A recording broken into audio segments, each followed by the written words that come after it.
Back to a Fox News alert. Andrew Mamdani Windsor, formerly known as Prince Andrew of the UK, has reportedly been arrested. Chanley Painter joins us now with the breaking details. Chanley. Hey, Todd and Carly. So police say they took the brother of King Charles into custody on suspicion of misconduct in public office. Officers reportedly arrived at a royal estate in eastern England earlier this morning to make the arrest of the former prince, who turns 66 years old today. Andrew is in custody, and investigators are carrying out searches at addresses in Berkshire and Norfolk. Police releasing this statement without naming Andrew, saying, quote, "Following a thorough assessment, we have now opened an investigation into this allegation of misconduct in public office." We're still waiting, of course, more details on this breaking story, but this comes as after Andrew was stripped of his royal title over ties to I remember that. pedophile Jeffrey Epstein, and after Thames Valley Police said they were assessing a complaint over the alleged sharing of confidential material by the former prince with the late sex offender. The former prince. Oh, so that's what it got. So that's what it got. We were going to start with another story, but we had this little tiny bit of breaking news that came in today. And so that is what we're covering at this moment. Formerly Prince Andrew.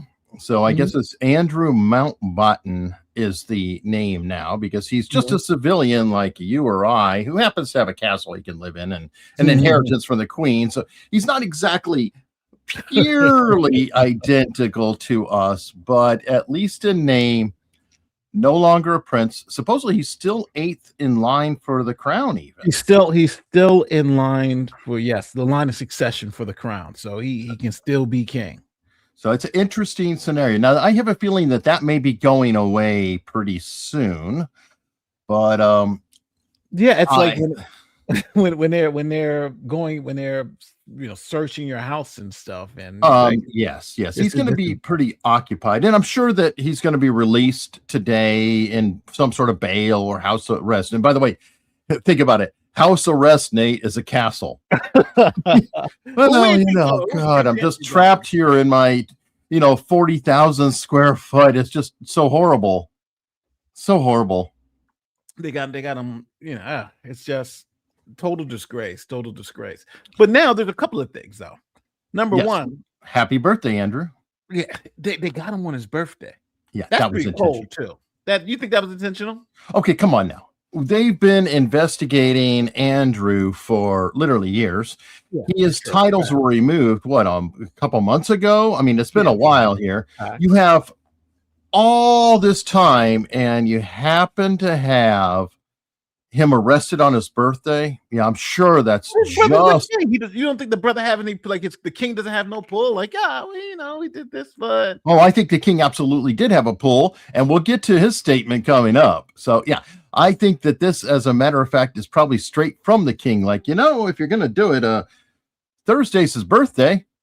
You could always do it then.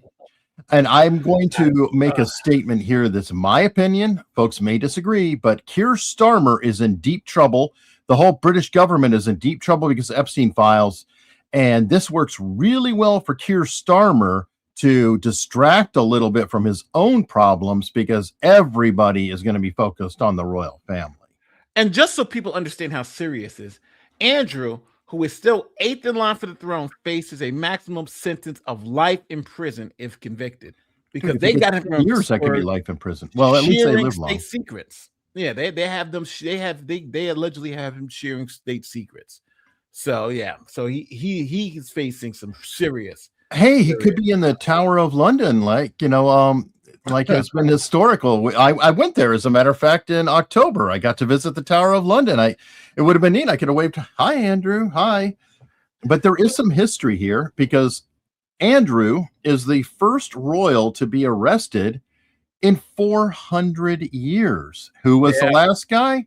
Well, that would be King Charles the First. And what happened to King Charles the First? Oh, hold on. I have a little bit of a timeline.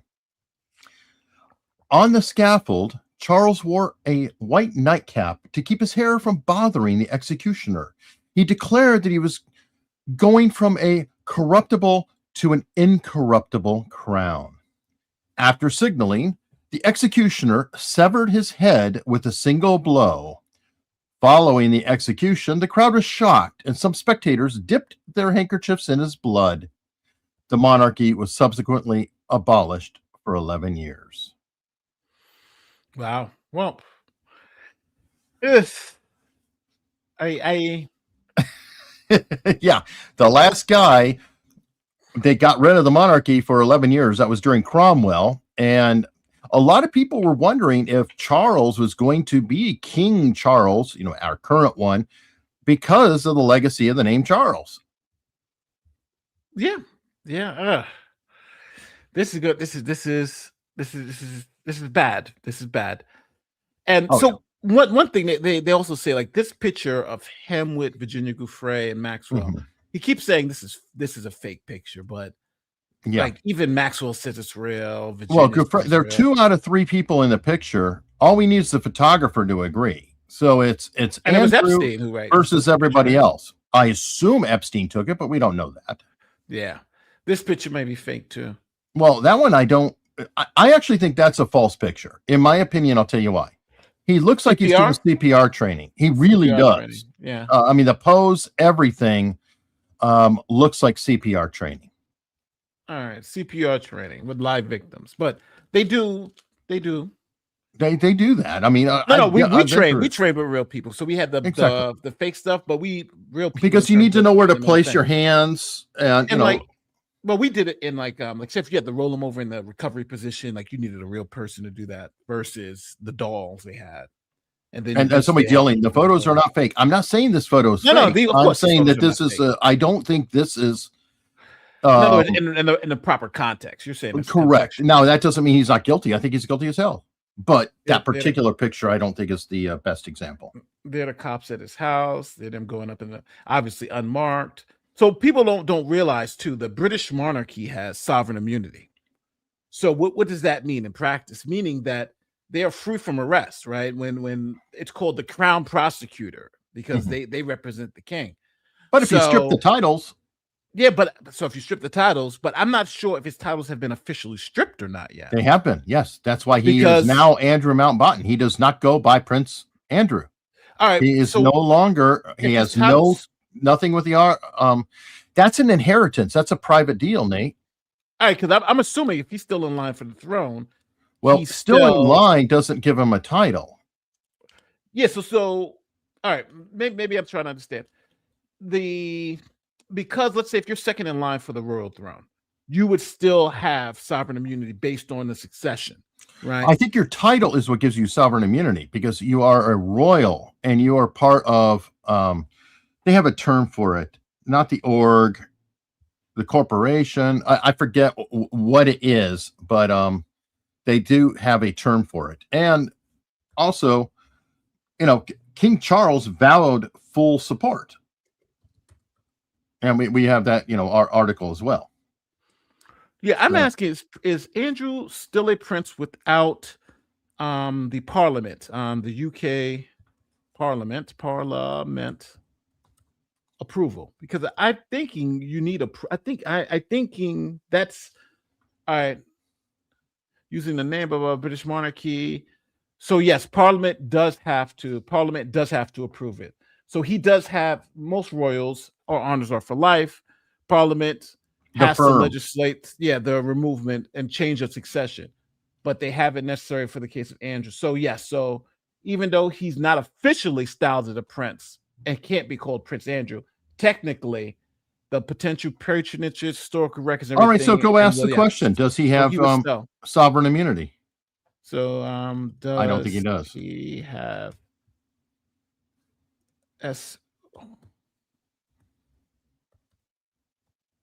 or just say any kind of immunity. That might be easier. Open question, and looks like the claim could be made, but I think the only sovereign technically is the king. So the answer is no. He does not have sovereign immunity. Thank you. The person who does have sovereign immunity is the reigning monarch only, King Charles II, the doctrine. Bingo. The king can do no wrong. Immunity does not automatically extend to other members of the royal family, including Prince Andrew.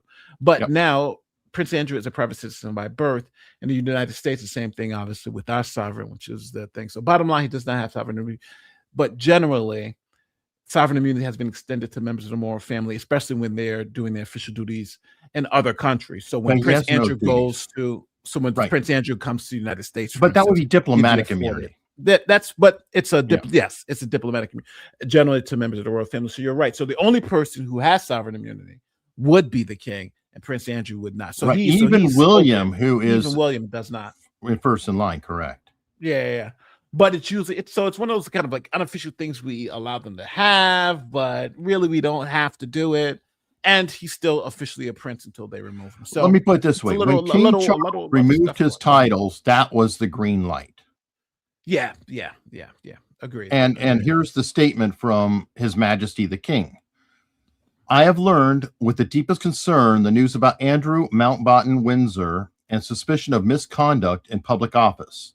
What now follows is the full, fair, and proper process by which this issue is investigated in the appropriate manner and by the appropriate authorities. In this, as I have said before, they have our full and wholehearted support and cooperation. Let me state clearly, the law must take its course. As this process continues, it would not be right for me to comment further on this matter. Meanwhile, my family and I will continue in our duty and service to you all. Charles. Yeah. So that is a very definitive. I mean, he literally separated into its own paragraph. Let me state clearly, the law must take its course. I translate that to, Andrew, you're effed. Yeah, this came right after UK Prime Minister said no one's above the law, asked if Andrew voluntarily speak to investigators. So essentially, he's caught up. So everybody understands what happened with Andrew. He was giving tips to Epstein about what the British government was doing in terms of trade, right? That's supposedly the issue. Yeah. And those were supposedly state secrets, right? You're not supposed to tell anybody. But he's kind of feeding them to Epstein, and Epstein's making these deals based off them, right? Yeah, it's like insider trading, but even worse because it's state secrets. Yeah. Andrew. So, what do you think? He gets he's going away for life? Do you think it's a life in prison thing? I think, and I don't know with the British law or anything. I have a feeling what will happen is, like, one, I saw where they were encouraging him highly to testify in front of Congress. So his ass may be flown back over here to sit in front of a committee in Congress, like Bill Clinton and, some of the others. And then, like I guess it would be his great uncle, go on an island somewhere. Just to finish out his days, because remember, Elizabeth's father wasn't the king. His brother abdicated and then was essentially exiled, even though he wasn't. He was just put on ice. I forgot on which island. So I have a feeling somebody will do that. Here's the New York Post. New York Post says an email from 2010 appeared to show Andrew lobbying Epstein while in the United Arab Emirates. The then Duke met with the Sheikh Abdullah bin Zayed. Hey, you are in big time, he apparently wrote Epstein. He thinks you are great and would love to introduce you to the Sheikh, the Crown Prince. The Crown Prince doesn't think. Oh, so he's actually helping Epstein set all this up. All right, cool. February 11th, Andrew, he emailed Epstein about a private equity firm that he visited. Andrew, all right, who was stripped of his lawyer titles. We were talking about that. Yeah. So Andrew, he's helping out his boy. But now, do you think he could say that he was being blackmailed by Epstein? Because Epstein was a master blackmailer. Okay, but he still got himself caught in it. Yeah. I don't know of an out. I mean, the best scenario I could see for him is, again, to be put on ice somewhere. You're talking about exiled. Yeah, but technically it's not exiled because it would be a British property. Okay, so it would just be kind of you see, remember he got evicted from the castle he was living in with Fergie. as well. Yeah. So not only the titles, but he also got evicted. The place he's living in now is inherited estate, from what I understand. Now, I am not an expert on the royalty, so I will probably get many things incorrect or the nuance wrong, but essentially he's everything's been removed. All protections and everything have been removed, and now this is going. I do know about the Harrods owner, Al Fayed, and that's Dodi's father. Dodi died with Princess Di in the car wreck. But anyway, he's living in Sandham, which is privately owned by the royal family. All of this, Nate, is really going back to 2022, because from what I understand at the time, Prince Andrew was Queen Elizabeth's favorite. Yes, Queen Elizabeth was not going to let anything happen to Prince Andrew. Ding dong. She has passed away now. The Queen is no longer with us. And Charles does not have the same loyalty to Andrew. Do you think he may be I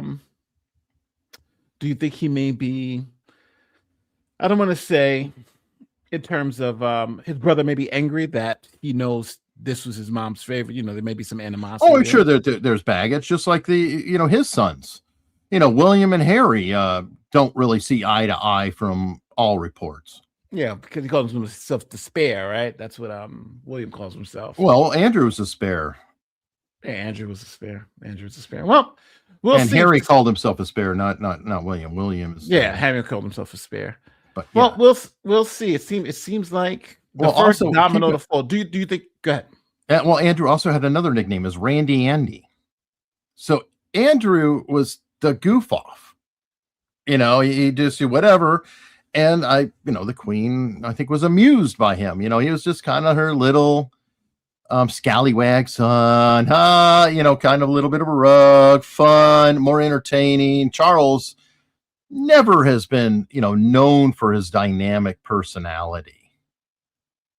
Andrew definitely had more personality and charisma than Charles. And I'm not trying to bag the guy. Not everybody's the same.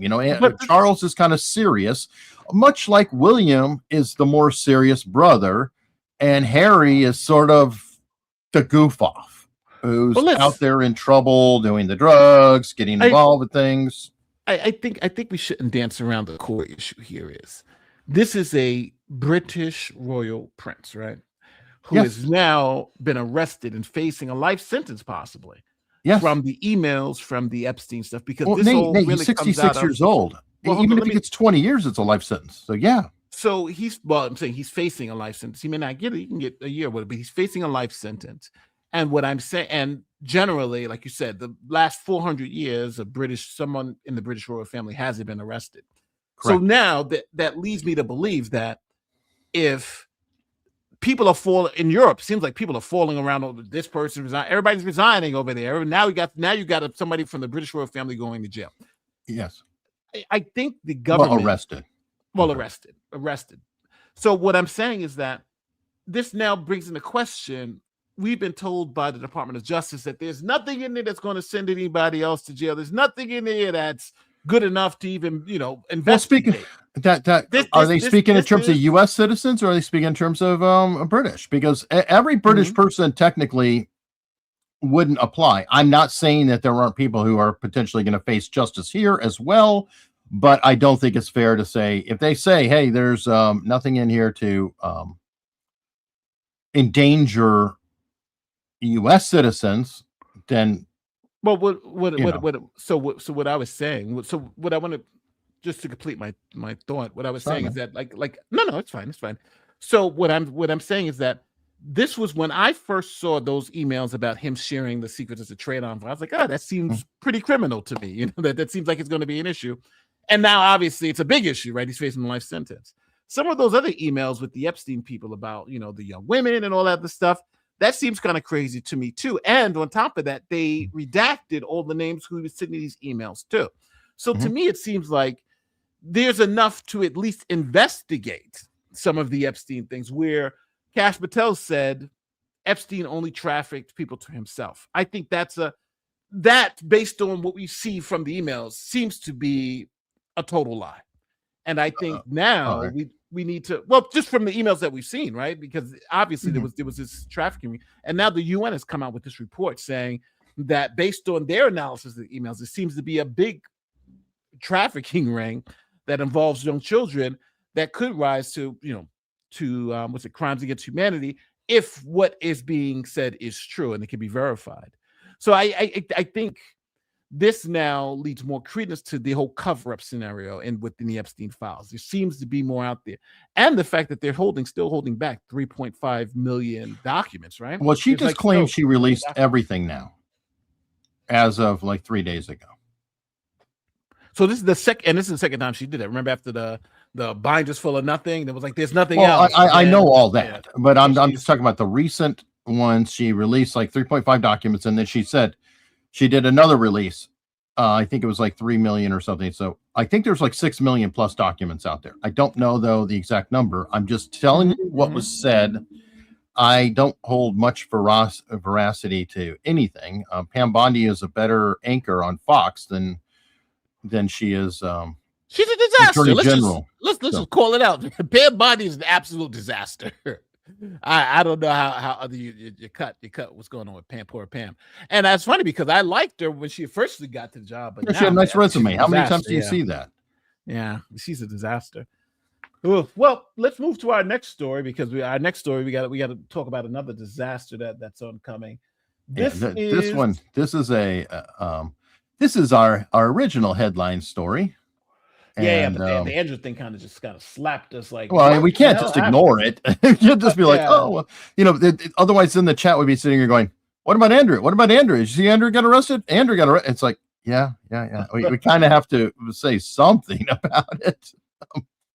But so we were going to talk about this. So this is a story that we want to share with you, and I'm going to pull it up on screen so we can all see it here. So me and Eric yesterday came across this story, and we're going to talk about Mamdani in a couple of minutes. But this story, this is a Texas teen who. Yes. Let me read my notes here. So 5 years ago, this middle school, these teens were in middle school, and there was a sleepover. So let me put the kid's picture up so we can see how the kid looks, because he's on Fox News. So here he is, this guy. Well, he's an adult now, so so he's 19 now. But 5 years ago, when he was 14, they had a middle school sleepover with him and a whole bunch of his friends. Now, his friends happen to be black, because they're on a football team and stuff together.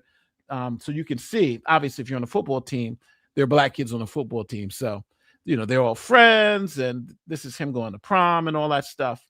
So, I don't know. Like, we used to do this in my fraternity. And so in my fraternity, we used to do that stupid thing where first to fall asleep, then they fuck with you, that type of stuff, right? The old school is that you get warm water and dip their fingers in it.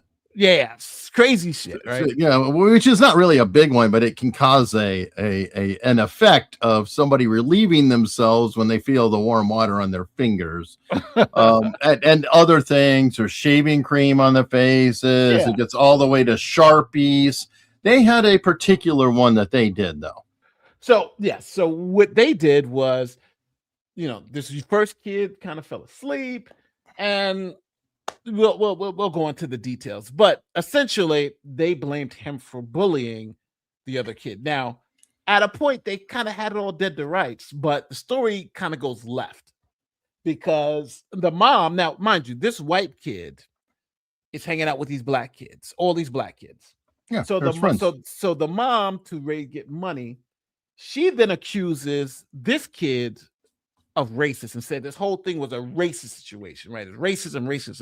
Right. She turned it into a hate crime. Yes. So she was like, this is racism. And then eventually this kid's name gets out, his address gets out. BLM is 150 people are protesting in front of his house. He's getting death threats. One more thing. She set up a GoFundMe. Yes. And raised 110,000 or more money from GoFundMe, because of her son being a victim of a racist attack. Essentially, that's how she represented it, right? Yes, yes, yes. So eventually what happened is a jury, which is majority. I think there was 5 black people on the jury, 3 Hispanics and 2 Asians. So minority jury found that the mom had gone too far against this white kid by calling them racist because all these things were lies and she did it to make money, and awarded this kid, the alleged perpetrator of the assault, $3.2 million. And not only does the mom got to pay, the attorney has to also pay that was representing the mom and the other team. Now, So, isn't that unusual that an attorney would be dragged in like that? yes. It's a crazy story because it's like, I'm assuming, well, let's go through the thing. So the jury awarded 2 points. So I want to make sure this is not about assault. We're talking about the civil liability part of this, and the race framing was a central issue. So first, let's talk. I'm going to let you hear from the victim themselves, the victim of the initial assault, and what happened to him. So this is ABC News. Is going to report. It's going to be reporting this. And then one of them, who I thought was my friend, reassured me that it was all going to be okay, that we had no hard feelings. But I knew that something was going to go down because the type of people that those boys were, they are not good people. And then, so we were playing video games, and then we go outside. Now that's when somebody's idea to have, like, I guess, to all get shot at. So I went so they all started shooting at me. I didn't have a BB gun at this time. They all started shooting me, and then one shot me in my privates, and then they just pelted me all over my body, and then I just felt so I was hurting. And then we go back home, and then I was tired, so I went to bed. Now, I want to be very clear. These are black kids who are doing this to another black kid. And this white kid was also there because they were at a sleepover. So not to say, I want to make it very clear. This It was a mix. Just black versus white. This is a mix of people. And they're all 14 at the time. I went to bed. Right. Can you pause for a second? Yeah. Because I wanted to bring this up. Mm-hmm. One of the things that really angered me with the whole Trayvon Martin case was all the pictures they showed of Trayvon Martin look like this boy here. This is a cute young boy, innocent and stuff. All the pictures we see of the perpetrator are essentially as an adult, whereas he probably looked not that different than this kid right here. Yeah. Maybe a little baby fat, chubby, what have you. And that kind of narrative, and Trayvon Martin to me is the most frameable example. I think they did it also with, hands up, don't shoot. I think they did. I think hands up, don't shoot was so horrible. That was just a straight up lie. Well, both of them. It's like you're showing it, and then Barack Obama saying that looks like my son. With Trayvon Martin, it's like I get frustrated with the framing of the narrative. In that, it's like, I could totally imagine a scenario where, let's be honest, little boys are assholes. Yeah. All of them. Definitely. If you put them together, they're like animals. But then there's a bad, like I think right now the mom has a great case for bullying. You sue the parents, right? You just like, she has a great case. You don't have to make it a racial case for you to get paid, right? She can get paid right now. She's got the assault with the BB gun. She's got the bullying. She's got all this. But we'll hear the rest of the allegations. They're sleeping or slept. They were assaulting me by hitting me and slapping me. And then one of the boys, they woke me up. And I will say this though. As a lawyer, as soon as he said they were assaulting me, that's not how kids speak. That's how lawyers speak. He should have said hitting me, slapping me. He said assaulting beforehand, which primed it. Yes, everything else is fine. Hitting me, slapping me. Yeah, he's been prepped. He told me that I wasn't breathing, and that I needed to drink this water. And I have a hard time going to sleep in the first place. So I was very dazed, and I didn't know what was going on. But they all urinated into a cup, and then they made me drink it. At any point, were you able to get a parent, or were you able to call home and say that you wanted to leave? I was asleep. I did not know any of this even happened until multiple days after. Wait, whoa. Pause. You didn't know any of this happened? This is a really weird statement, Nate. Now, I hadn't seen this video before, but that is a very troubling statement. Well, it makes you, it kind of, this video of this, right? This video of this encounter. So I understand. So even with that, I would still tend to, what does the video say? The video kind of matches what he's saying. No, Nate, I still have a problem with it.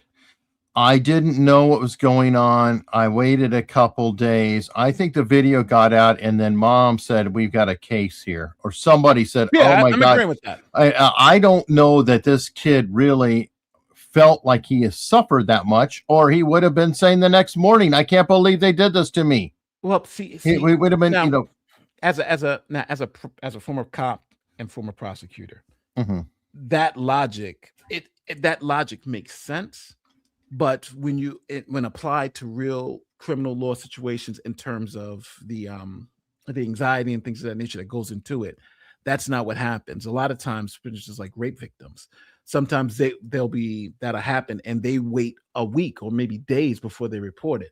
There's a lot of things go into it. Sometimes shame. Sometimes you don't even know what's happening. No, I understand that with the you're comparing it though. No, but I'm different things here. I don't know this stands up to that level. But what I'm saying is that usually in traumatic experiences where people are fortunate to do things and you are very scared, you don't all the time just the next day do this. Sometimes you have to process what happens to you. I've had assault victims that doesn't have to be rape, that come days later. Sometimes even robbery victims wait a couple of days. So it's just sometimes people don't really know what happened to them until sometimes they'll tell somebody else or they'll do something like that. So the fact that he wasn't saying, oh, but right, this is so horrible to me right now. It's not generally. I've seen the opposite where people do wait some period of time and then in court they use that same fact to say, hey, you waited. Why did you wait? But naturally, that unfortunately what happens. We're in traumatic situations. I'm saying that I don't know if this truly was as traumatic. As you even said earlier, he said the word assault. Yeah, I think he's been prepped here, but I don't. That doesn't mean that back when this happened, this wasn't traumatic in that particular spot. Well, I would like to know what they did the next day. I would love to, look at the entire timeline. I would love to know if he participated on a prank on somebody else. Yeah, I would. That would be something, but I don't think those facts are never. But let's finish here. What kind of actions could potentially be taken against these minors who allegedly did these things to Samarian, or against any adults who might have known what was going on? We certainly hope that the appropriate criminal charges be filed in this action. It's being characterized as bullying, but this far exceeds bullying. What these young men did was criminal. This was assault. They shot at him with a BB gun and they slapped him and then forced him to drink urine. This is not bullying. This is assault, and they should be charged appropriately. And also what Samarian did not mention, that they were calling him racial slurs the entire time. So this rises to the level of a hate crime. Now, just want to say, this is where things go left. Just what she said now, this is what starts the madness, because now it's like, hold on. You've now taken this from what it really was, where it was bullying, where you were good. Now you've made the leap. Let me guess. Racial slurs. The video didn't have racial slurs on it?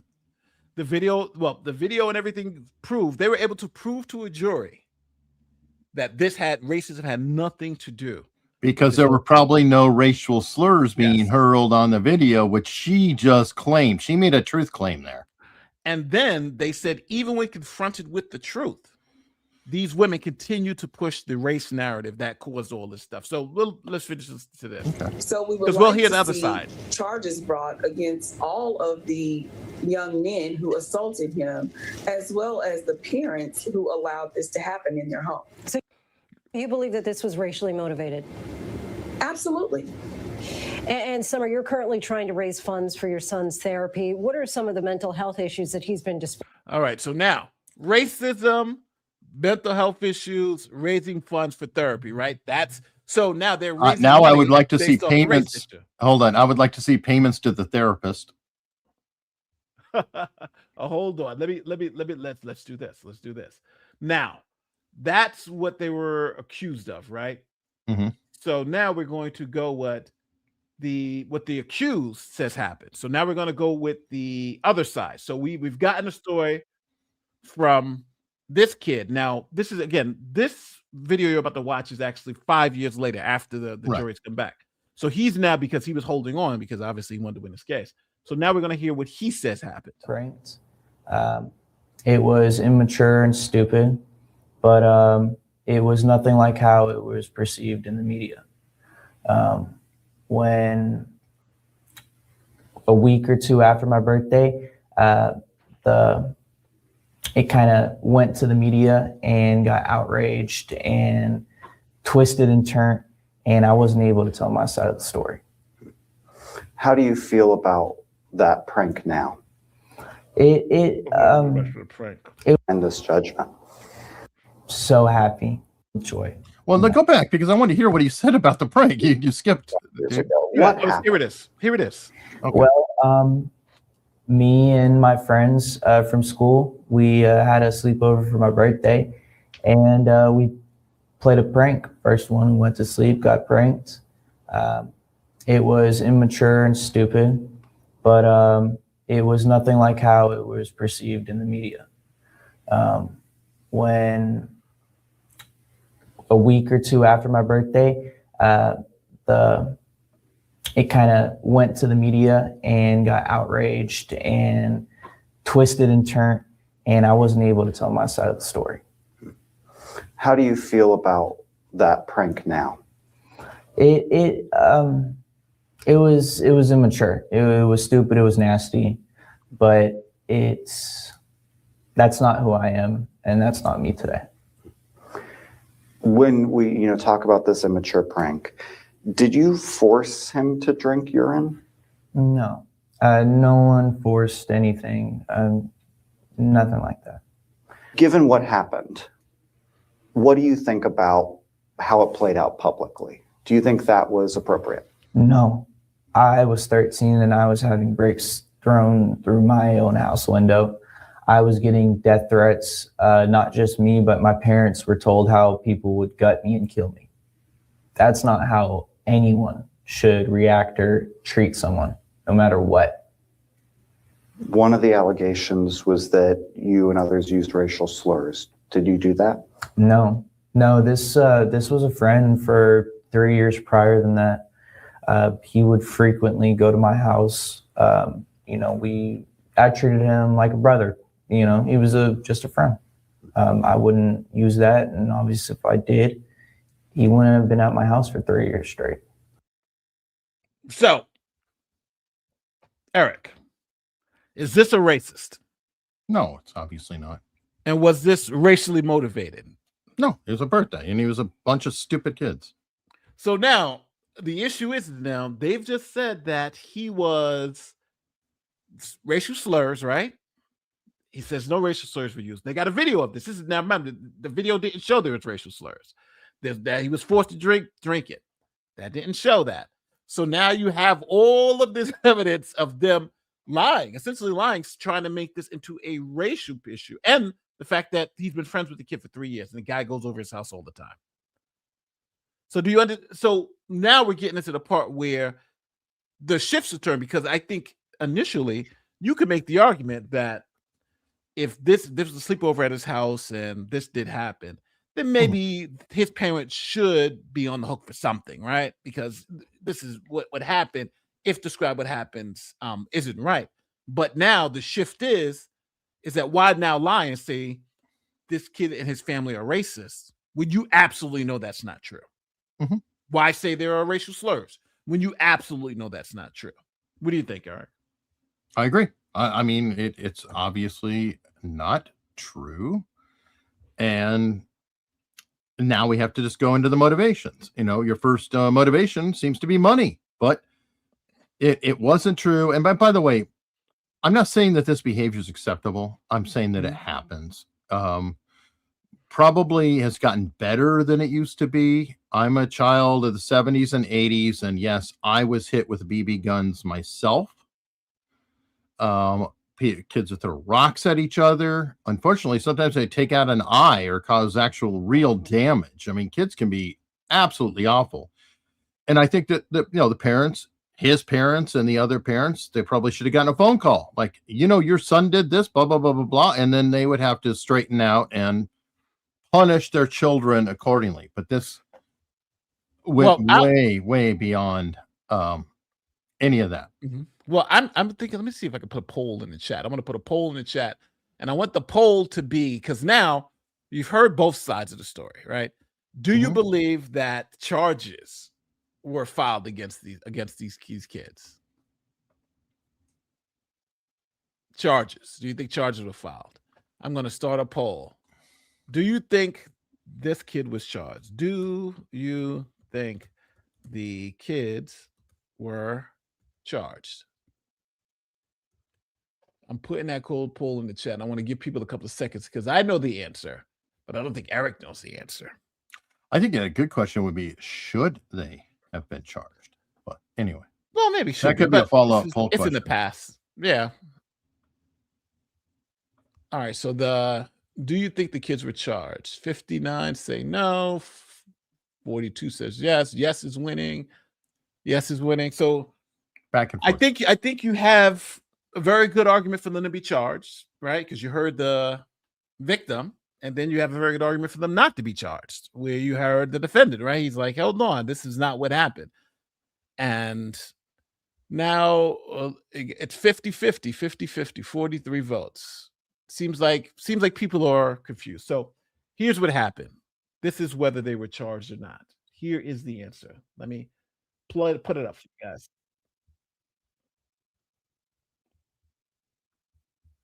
The grand jury declined to indict. There was a time where I believe that there were some citations issued, but all of those were eventually dismissed. This was 5 years ago. This was a quarter of these kids' lives, not only to their past. So I just want to make very clear. So the grand jury refused to indict. Okay. And they were first charged with misdemeanors, but even all that was dropped. They dropped everything. And by the way, correct me if I'm wrong. A grand jury will indict a ham sandwich. I put weird versus this stupid. My right. Isn't that a famous saying? It is so easy to get charges through a grand jury that they would indict a ham sandwich. So if they did not accept that, then the charges were extraordinarily weak. If a grand jury said no, correct? Because isn't that a prosecutor tool? It's yes. Only the prosecutor say rubber not stamp. Only failed to indict, but even the charges they did bring, the misdemeanors where you don't need an indictment for, they were dismissed because the evidence was different than what the victim was essentially saying. Teens are aliens. They do stupid, awful stuff. Absolutely. But again, was this racially motivated? Because that's what it is. Were there any criminal charges? Let me make sure. I'll just play this so we can hear it clean because the timestamp in this case. Their past, but to their future.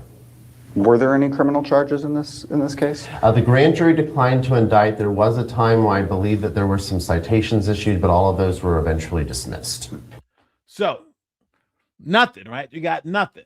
Well, citations are kind of like a warning, right? It's like a traffic ticket. Yeah. Like, hey, don't do this. Straighten up, fly right. Yes.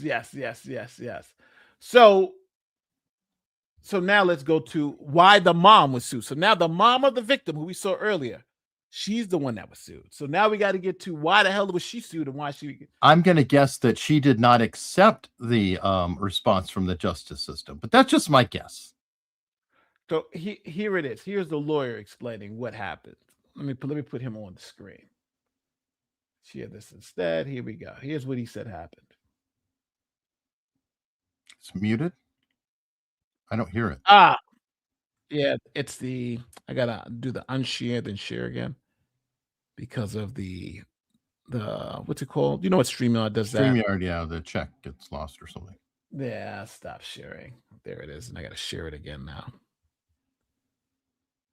Oops. Sorry for the delay, people. Okay, this is it. Doing it live. Screen. Yes, right. over every rock and really realize the extent of the conduct and hold them accountable, not just the parties involved, but also the attorney who advised them. What's the bottom line, do you think, here, big picture about this case? I think the most important thing that people need to take away is when you see a headline, when you see something on social media, Asher, when they got the opportunity to know him and hear his side for the first time, perspective that I saw from the other side, to go through all of this, everyone realizes that no one was a winner here. This took a significant portion of all of these kids' lives, not only the lives, not only the childhood of Asher, but of the other students involved as well. And to hear that the attorney and Ms. Smith continued to be defiantly proud of how they behaved during this time and would do it all over again just was absolutely flabbergasting. You went through this case, had depositions and evidence, witnesses that you spoke with as you went to trial on this. What do you think helped convince the jury? I think that the testimony of Asher, when they got the opportunity to know him and hear his side for the first time, he was convincing. I think the testimony from the detectives, the school officials, that this was not racially motivated. And I think the defiance of Ms. Smith and Ms. Cole on the stand, continuing to push their narrative without any remorse or regret, convinced the jury that a grievous wrong had been committed, and they set out to fix it. We talked a little bit about this on the phone, but have you heard of a case like this happening before? I mean, a judgment against an attorney in a case like this? I have not. Again, this was an extraordinary use of an attorney being hired to supposedly file a lawsuit, which we went through the proper channels and used the court of law. They used the court of public opinion to raise money. And I have not seen a case where we were able to really go and turn over every rock and really realize the extent of the conduct and hold them accountable, not just the parties involved, but also the attorney who advised them. Now, also, just so we also understand, these people got paid $3.2 million, and here is the racial makeup of the jury. So here's the racial makeup of the jury. Well, they didn't get paid. They got the judgment, yeah. The expense of these young boys. And what was the racial makeup of the jury that awarded Asher $3.2 million? I believe 5 members were African American. There were 3 Asian members, 2 Latino members, and I believe the rest were Caucasian. So out of 12, what is that? 2? Yeah, because you got 5, 8, 2, yes, 10, so 2. So majority minority jury paid this kid $3.2 million for the false racism claim of not only the mom of the alleged victim, but also the attorney. Yeah. Now, as people in the chat are saying, yeah, it's very unlikely they're going to get $3.2 million. It'll probably be dialed down by the judge, whatever. But this is a symbolic statement. It is a huge statement that this is not cool. Well, usually, what do we always say? You can't win for calling somebody racism, right? You can't win, definitely can't win anything. But here, you have the perfect scenario, right? You got a minor. All right, minors are very much well protected. So we all know we can't generally dox minors online, right? Doxing a minor, generally you're breaking some type of law. So now you're doxing a minor, and then on top of the minor doxing, then you have, put his name out there. People are throwing rocks through his window, protesting from his house. You got this, and you intentionally did it. And then when you have everybody saying, "Hey, this was your kid's best friend for 3 years. How is he a racist?" Then you double down, because I'm thinking personally, and this is just me personally, they saw a black jury, right? 5 members of that jury were African American, and they said, this will get us the win. We just have to continue to scream racism. Like, we got a corn-fed white boy right here, right? He's going, he's white. He's white, corn-fed white boy. We in Texas, and we got 5 members of the jury already back. So we're already halfway there, two Hispanics. So we're already halfway there. Scream racism loud enough, and everything will work out. And the black jurors were the ones that said, nah. You owe this kid some money. And you know what's so what I really love about this verdict is these kids were doing exactly what as society we're hoping would happen. They're mingling together, and they're friends they don't see race. They weren't the ones who saw race. Mom saw race. They saw such equality that they were picking on each other in the same way that they would, whether they're white, black, or otherwise. They're just a bunch of kids who are friends. Yes. And isn't that something as society we are trying to encourage, that race is irrelevant, it's your friend is your friend, and these kids are examples of it, unfortunately bad, but then that is exactly how boys are. So that's the complete acceptance. I hate to say it, but 3 years. They were friends for 3 years. That I think that makes it that makes a difference. Oh yeah. Yeah, it wasn't like they just woke up and was like, it wasn't like he's just some random. This was somebody who he was his friend and said, hey, we're going to do this. So he invited him to a sleepover at his 13th birthday party. He's turning 14. So yep. I don't know. Well, should we turn to our last story? Well, we do. Do we have a clip? Well, we don't have to show up it.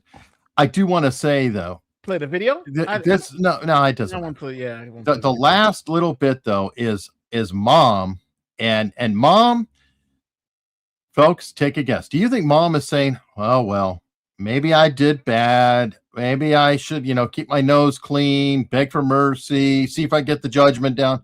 No, mom is saying, I defended my child, I would do it again. Well, let's you know what, let's play the clip, because that to me is the ultimate statement, isn't it, Nate? Yeah, this is the clip of the mom saying they got it wrong. The way that anybody would feel if their child was a victim of a crime, and as a result of defending them, the jury returned an astronomical amount to feel that should be owed. I'm still taking everything in, but as far as I'm concerned, justice will prevail in my appeal. Not everyone has experienced this feeling that you're feeling. How would you put words to it if you had to? I would say I was shocked, but I do think that the jury received a one-sided account of events. There were your lawyer was off that day? Couldn't discuss. I couldn't talk about. I couldn't tell them. I couldn't even speak to like the charges specifically, the criminal charges that were pressed. There was evidence that I submitted that was excluded. And I did my best to represent myself. I was pro se. So I will say that. Whoa, where'd her lawyer go? Obviously I'm not happy. Because her lawyer can't represent her. She's a co-defendant. So, and for both of you who says that they can't get paid, well, there's a way. And the way would be garnish wages till the end of time. She can sue her attorney for malpractice. Oh yeah, because the attorney got convicted too. So she could say, but she's not helping. She's not helping that cause right now. She could have she should have just shut her mouth and just said, you committed malpractice. Now, because of your malpractice, I got this judgment. And does the attorney have insurance for that? Yeah, of course. I have to cover my malpractice insurance. Hell yeah. If you ain't got malpractice, okay. So then they may get paid. You're right. If she flips on the attorney. That's how you get paid. Listen, people, I got like 7,000 live clients. I gotta have malpractice insurance. If I don't have malpractice insurance, I'm screwed. Yeah. I got plenty of malpractice insurance, and it costs me malpractice insurance for my firm costs a lot. It costs usually some firms about $1,000-$2,000 for an attorney, but mine is like $5,000. So what do you think the outcome would be? I can kind of see it being set up for legal fees and like $100,000 or something. Well, it all depends, because now if it's going to the insurance company to go, because the insurance company has deep pockets. So, you're probably looking, and they have an active appeal going on too. So if the appeal works and the appeal wins, then you don't have to do. So now you go through the appeal process and see, because you got nothing to lose at this point, right? You got nothing to lose. You've already got the judgment. Well, wouldn't the insurance company actually determine that too? Like, since the insurance company is on the hook, they can force the appeal, right? They can say, you're going to go to an appeal or we're not paying or something. I don't know what the rules are on that, but don't they have a say? Yes. Or they could say, you know what, we're going to just cut a check and cut our losses. You have a nice day. Yeah. You can appeal all you want. Yeah, they could, but they have to come to some type of agreement or negotiation with that. But again, I would say, I'd say it's not going to be easy. It's not going to be easy, but but they're inside. They're in it. And again, I want to be very clear. They raised $120,000 off this racism narrative through GoFundMe, which that I would demand right away. And that went pluck that. Yeah, and that went literally to them, and that was like one of the issues. Matter of fact, I think she'll talk about it now. Right. But I really have faith that justice will still prevail. Right. I just think just shocked is a accurate statement. Let me ask this. It's been 5 years now since this happened. How are you? How is your son? I am attempting to move forward, attempting to move past it. My son is doing great. He went to therapy, extensive therapy for a few years. How is your son? I'm doing great. Yeah, son. She did. Yeah.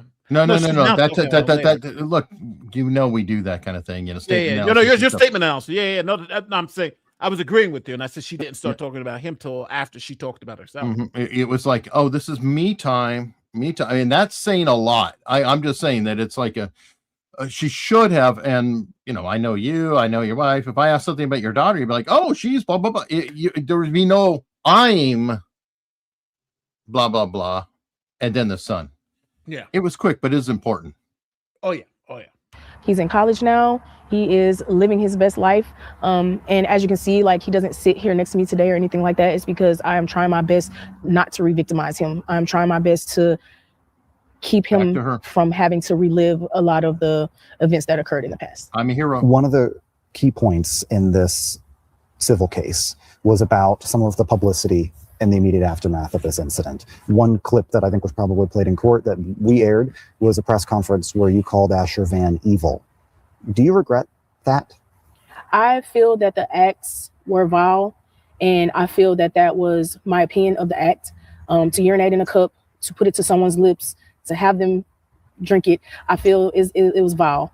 And I'm not saying that it is him as who he is as a person, but I was literally speaking about the acts. I think that it was an evil act to me. In the years that have passed since then, has your opinion changed at all? You know, I found out things at the trial that I did not know, that had not been shared with me. But I think that my opinion about the act and about a crime being committed. Now, that's one thing I'll say too, is that generally there's no trial by ambush. So they're going to say, like, here's the evidence, here's the stuff. So going into the trial, because don't forget what this trial was about. Was this white kid a racist? And this white kid wasn't a racist because, don't forget, her son was going over 3 years, going to this kid's house, playing at this kid's, invited to the kid's birthday party to stay overnight, right? So all of that led to the fact that, hey, he's probably not a racist. And it's she the white was the one kids pushing that narrative. It was the white kid's birthday. You celebrate his birthday. It's his big day. Like, he gets to choose who was there, and he chose to have his friend there. Yeah, his friend for multiple years. So you know, I don't know where this. They're appealing. Both the lawyer and the mom are appealing. So we'll see what happens with the appeal. But I don't think they have too much hope because, you know, you have a mixed race jury who come down, and you know, it's going to be hard to say. Because I will say this, I was shocked when I found out the racial makeup of the jury. I'm like, in this situation, but when you see their relationship in the past, the school's relationship, it's one of those few stories where jury got it right. Someone calling someone a racist made you, you know, you paid $3.2 million. So I think the jury got it right. I think you're right about that. I think the jury got it right. So are we going to the? Oh, I'm fine with that. I definitely wanted to get her response because I think that was a kind of a capper. Like, you know what? She's still going. She's still not really acknowledging. She's also not shutting up. It would be a really good time to shut up. Yeah, talk to somebody on the side. Talk to Nate. Hey, Nate, I want to go after my lawyer. Do you think we have anything? Shut up. Just shut up, woman. That's all I'm saying.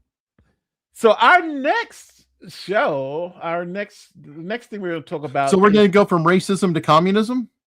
The warmth of collectivism. No, not communism. The warmth. He's a communist. Collectivist, brother. He's a communist.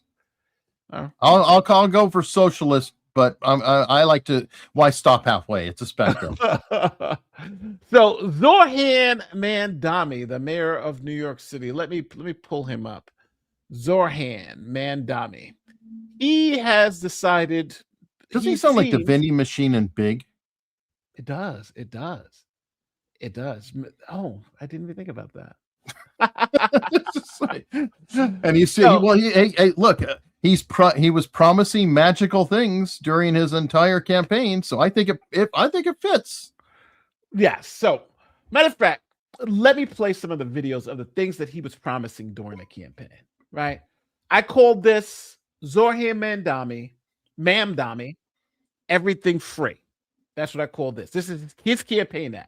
So it's called Zohran Mamdani, and I've labeled it this. I'm calling it everything free. So here it is. Change this, and that's why I'm running. I'll make buses fast and free, so I can just get where I'm going. I'll make childcare available to all New Yorkers at no cost. I'm gonna raise my kid in New York. And I'll freeze the rent for every single rent-stabilized tenant. These Eric Adams rent hikes are killing us. Life in this city doesn't need to be this hard, but politicians like Eric Adams and Andrew Cuomo want it to be this way. They care about their donors. They care about themselves. They don't care about you, the working class who keep this city running. This campaign is for every New Yorker who believes in the dignity of their neighbors. And the government's job is to actually make our lives better. So, heard all those promises. Free, free, free, free, free. We're good with free, right? Free always works. Free works. You can't lie about being free, right? Everybody wants everything to be free. No? Sure, if they're diluted. He's so lucky to have a mom who's such a high-level Hollywood director, free producer, buses, to help with this free production. groceries, free everything. Yeah. This one got him elected, so he got a lot of free stuff going on. Well, it's easy to run, dude. It's just very hard to govern. So let's go through some of his campaign, some of the things that he said in the campaign that he wants to do. So I'm calling this promises versus reality. That's what we're calling this segment.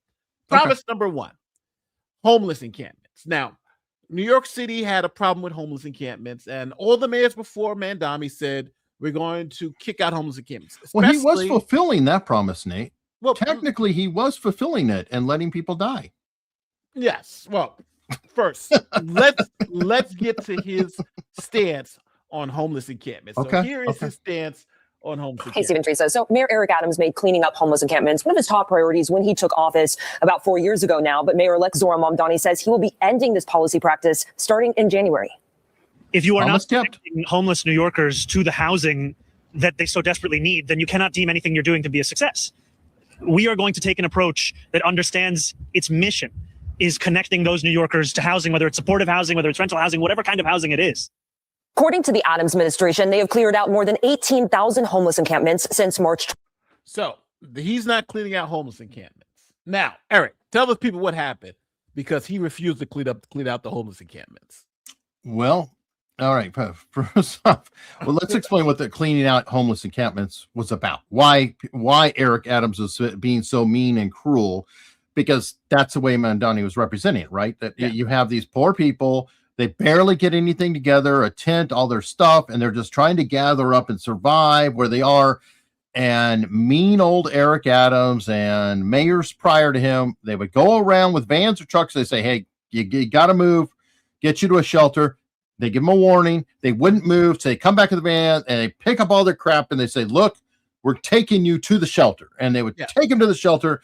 And the whole point is that it would be sub-freezing temperatures at night. People could die. Correct. Well, Mamdani seemed to be of the mindset that this was cruel and mean. Leave these poor people alone. And he did. He did fulfill that promise. And I think the last count was 19 people were dead. So his loving warmth and collectivism involved 19, I would say, unreasonably dead people. Yes. It's sad to say, but yes. So this is what happened. Now, this is before it went up to 19. This is when it was 13. Now, on average, when New York City has a snowstorm, something like I think 1 or 2 people may die, if that. Sure. So this is like a drunk will fall down and die of exposure at night, or, things like that, right? Yeah. But here it exploded. As we go into the weekend, New Yorkers, they're frustrated about all the piles of snow still sticking around the city 5 days after the storm. Let's get out to News 4's Andrew Siff live in Elmhurst. Andrew, I understand you just got some information just coming in. Yeah, within the last few minutes, City Hall has confirmed that the number of deaths now under investigation as cold weather related since the start of the storm, now up to 13. It was 10 at the start of the day, now 13. And as a result, the Mamdani administration stepping up efforts tonight. They are opening up what they're calling a new low barrier entry shelter. They're also sending ambulettes directly to homeless individuals on the street to try to get them indoors more quickly. So that was 13 and went up to 19. So now you got 19 people frozen to death on the streets. Things are going horrible, right? So so at the 19th. So what do you think Mamdani did? 19 people dead in the street, most in any storm for a while. He then obviously had to bring back the sweeps, right? Yes. Now, I just want to point something out because I don't like Mamdani. I'll make that clear. I think he's one of the worst people that could possibly be mayor of New York. I don't like what he did. I think he's horrible, but I'm glad he flip-flopped. There are times when it's like, when you go back on your word, but it saves lives, I will step back and say, I am glad he flip-flopped. It's about the people living more than it is proving a point. Yes. So I just really want to put that out there, because I'm going to trash him left and right and center and everything else. But I do want to be very careful on, if somebody puts forth a policy and the policy kills people and they reverse their policy, well, it is more important that the people live than we worry about a person flip-flopping. So I just want to put that out there. Yeah, no, I agree wholeheartedly. I think the fact that he did change because he was a problem. People were literally dying, freezing in the streets, right? So the fact is, like, okay, I'd rather eat a little crow than just let the people who I want to help die in the street. So so big up for that. But we still call it out for what it is, right? No. Now it's a free-for-all. I just wanted to qualify. We're also tracking city politics. After promising to end sweeps of homeless encampments, Mayor Zoran Mamdani now says he'll restart them. The mayor's announcement follows the deaths of at least 20 New Yorkers in the cold over just the last few weeks. Though the administration doesn't believe any of the dead were living in encampments, but they were still homeless. Just last month, the mayor halted the sweeps to reevaluate how they're done. Mayor Mamdani says the Department of Homeless Services will now be in charge of the sweeps instead of the NYPD. The mayor further discussed this decision. Unlike in the past administration, where much of the interaction with a homeless New Yorker was defined by the first day when you'd provide a notice and the 7th day when you'd initiate a sweep, in our administration, every single day of that time period will be characterized by outreach. Outreach from homeless services workers to homeless New Yorkers. All right, we'll make it. So another thing, we're going to do the same exact thing, except every day we're going to ask them, instead of, because the way the Adams administration would do it, they would give them a letter and then 7 days come back and, if since you're still here, we're giving you notice. But Mamdani is like, we're going to give you notice every single day you're there. Get a move. And then day 7, that's when they pull the trigger. Okay. Well, he makes it his own. He's got to make it he's got to make it his policy, and where he is better than the old. So this is the save face, scenario. Difference. The Legal Aid Society and Coalition for the Homeless call the decision, quote, another broken promise. They said he's breaking his promises. So now Mamdani, like you said, I think that's a good thing. But now, that's one time. Please break your promise. Please do so. People have to live. But now, one thing I think a lot of people don't understand is that New York has had a $12 billion budget gap. And that budget gap was presented actually 2 years ago by Mayor Adams. And it all came from one source, the migrant crisis. Remember, they were the migrants. They were putting migrants up in $600 a night hotel rooms. They were giving them $600 a month cards for food and stuff like that because they couldn't work. So you need $12 billion, Nate. It didn't go to the citizens of New York. They weren't, benefiting so well that, we went into debt, or the city went into debt because it was taking care of its people. Well, they considered the migrants to be their people, I believe. I see. But everybody who's an actual citizen, who is living in a hovel, living in a shitty ass flat somewhere in New York, who would die to live in a $600 a night hotel room. I mean, that's kind of a nice little upgrade. I've seen some of those neat little studios. Like, you mean all those New York citizens, those residents? Yeah. Okay. Well, here is the story of what happened. Pouring to New York City. Mayor Adams saying the cost is escalating into the billions of dollars. He says without major policy changes and additional support from the state and federal government, caring for asylum seekers could cost the city $12 billion over the next 3 years. Sonia Rincon is live in Midtown with details. Sonia? Shade, the Roosevelt Hotel is still very busy with new arrivals, but there are no migrants waiting or sleeping on the sidewalk today. And the city says that is in part because the state has helped find more shelter space, but that it's not enough. The mayor today saying if the federal government doesn't come up with a real decompression strategy and reimburse the city for all its spending on this national crisis, New York City taxpayers will be on the hook for about $4 billion each year for the next 3 years. $12 billion. That has to come from somewhere. That $12 billion figure, which the mayor says will inevitably impact all city services, factors in the current rate of arrivals. So if we continue to do an average of 2,500 a week, 5,000 every 2 weeks, 10,000 a month, you don't have to be a mathematician to understand what this is doing to our city. So this, and just so everybody understands, this video wasn't like last week. This was 2 years ago. Yeah, that's when he came to Jesus. Because, by the way, it was Eric Adams' policies that got them into that mess. He was Mr. Sanctuary City himself. He was Mr. Bring them all here. We will take care of them. We love migrants. We love them. That was him. And then when the bill came in, as you can see, and the panic set in, then all of a sudden, he got religion. At that point, he got religion. That's when he turned against the administration at the time, the Biden administration, and suddenly was very concerned about migrants and costs. Yeah, at least that's a history I remember. Well, the thing is that if you understand code, what he was essentially saying is we should pay for it, right? That's what he said. By we, you mean you in the Texas federal and government, me in Virginia. Yes, the federal government. That's what they're saying. Which is the people who don't live in New York. Yes.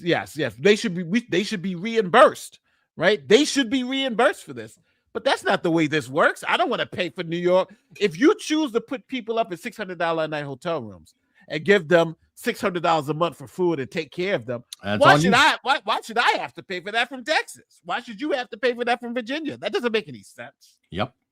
So, and whenever you say, by the way, whenever they say the federal government should reimburse us, that means the citizens of the United States who don't live there. Yeah, that's literally who it means. The federal government doesn't have money. They don't just print money. They collect taxes. That's where they fund it. Yeah, let me know, because I know we have a very generous people in chat here. So if you think it's okay for the federal government to reimburse New York the $12 billion, put a 1 in the chat. If you think it's absolutely insanity, and I'd say it was a bad idea, absolutely insanity, then put it 2. Or any other number. Yeah, 1 if you agree, and any other number if you don't, because... But no, the number 2 is for absolute insanity. Right. Absolute insanity. Personally, I believe it's absolute. Now, there may be people here who don't think so. But any other number other than 2 means no. But absolute insanity is 2. I'm saying 2 because I think it would be absolute insanity for $1 of my tax dollars to go pay for their problem. Right? I'm saying that's just the way I feel. I might be wrong. well, there's a lot of 2s. So you have smart asses. 1/0 and then 1.9. So I guess it's mostly insane. Yeah, this is pretty insane. So now remember, we showed you Adams 2 years ago saying, hey, we got a $12 billion problem for these migrants. Is going to come. The bill's going to come due. Zoran Mamdani, we all know now. I was going to look for the video, but it's all clear. He was supporting this 1,000,000%. It wasn't like he was saying he was a council member. Yeah, he was. Matter of fact, he was talking about paying more. We should give them more. So he was cool with us giving the migrants as much money as they needed, right? So now bills come due 2 years later, right? 2 years later, guess how much the bill is? Our next story involves the political storm in New York City. 4 weeks after he was sworn in, Mayor Mamdani gets down to the nitty-gritty. A deficit of $2 billion appeared in the weeks of his predecessor's final term, and now $10 billion swarming the upcoming budget. So how to pay for it? The mayor says higher taxes for anyone making more than $1 million a year. But what's the definition of a millionaire in New York City when the cost of some studio apartments here is $1 million? A storm indeed. Here's NJ Birkin. I will be blunt. New York City is facing a serious fiscal crisis. Mayor Mamdani spoke directly to New Yorkers. The city, he said, faces an enormous $12 billion budget deficit. We are speaking about a fiscal crisis at the scale greater than the Great Recession. And so there will not be one single thing that can answer that crisis. The mayor said City Hall will scrutinize city agencies and their spending, but he insists it will take more than that. That also means raising taxes on the wealthiest New Yorkers and the most profitable corporations, and it means recalibrating the relationship with the state. Mamdani repeated his campaign mantra, raising taxes by 2% on millionaires and raising the combined corporate tax rate to just over 22%. So now, if you lived in New York State, and you didn't just live in New York City, you lived in New York State, right? So you're not in New York City, you're upstate New York, you're on Long Island. Do you want to raise your taxes 2%? Or even if you live in New York City, would you want to raise your taxes 2% to pay for them going crazy, spending all that extra money on the migrant crisis? I think it's like insanity. I have one answer for that, Nate. What? And I will put it up on the stage. Forward to city drop dead. That's when the city needed money from. This is back 50 then. years ago, by the way. You haven't learned shit in 50 years, New York? Tough. That was 1975. We are in 2026. So 50 years, and you haven't learned shit. So that's my answer for him. I think it's a good answer. But now, for Mamdani to raise taxes, the 2% on the millionaires he sold them, he needs the state to approve that. The state needs to approve it. Now what Eric showed was actually timely, because back in the 70s when they had their financial crisis in the city and the state had to bail them out, one of the things the city couldn't do was raise income taxes. They had to get state approval. So the governor and the state legislature said, hey, we're not raising 2% taxes. If you want to boil out on the migrants, that's your problem. You got to find out a way to pay for it. Now, there was a saving grace because Wall Street bonuses came in. And Wall Street bonuses, because Wall Street went off the charts under the first year term for Trump, the bonuses covered like half of that of the crisis. So now we're down to like 1 point, like 4 or 5, I think, no, about $7 billion or $6 billion. So the Wall Street bonuses cut half of that off. Now, since the state is saying we're not raising taxes. Mm-hmm.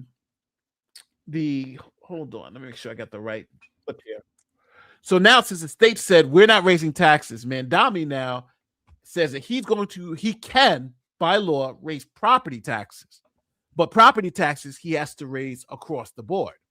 So, and what happens when you raise property taxes, Nate? What happens to, let's see, landlords who are paying property taxes on what kind of dwellings are those? Help me rental out. Properties, because then you have to allow rents to increase to help cover the cost of the raised property taxes.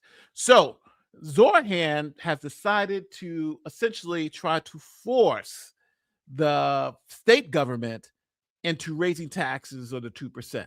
So he's given them an ultimatum. Plan A is to raise taxes on the 2% on millionaires. And since if the state doesn't want to do that, here is his plan. Oops, let me put this on the screen.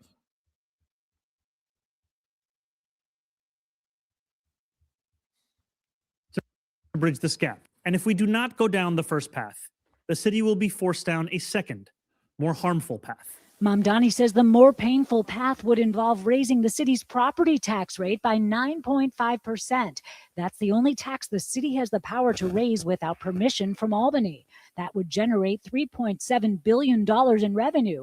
But Still a without shortfall. the increase would impact all homeowners at all income levels. Some say disproportionately hurting homeowners of color. The foreclosure crisis always peaked in Southeast Queens. So without a doubt, you're pushing people out of their homes. The mayor also plans to drain city reserve funds to close the budget deficit, which he estimates at $5.4 billion. And it's not even clear he would get the necessary approval from the city council. Speaker Julie Menon today saying dipping into rainy day reserves and proposing significant property tax increases should not be on the table whatsoever. Now, the reason, I do want to let people understand why, even now the city council, because he needs the city council to approve these tax hikes and everything too, which they're saying they're not going to do. The difference is Zorhan still wants to do the free buses, the free schools, the free all this stuff. Oh yeah, I mean he's a proper socialist. Yeah, but the problem is that right now they can balance the budget without all of his extra stuff and be good.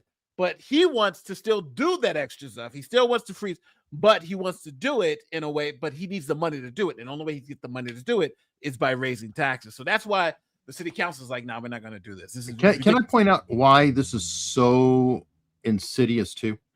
Because supposedly Mamdani ran, on the common man, taking care of the poor people, etc. Who is going to suffer? Now, you just saw the one guy talk about property owners, especially in the Queens, and stuff like that, they're going to suffer.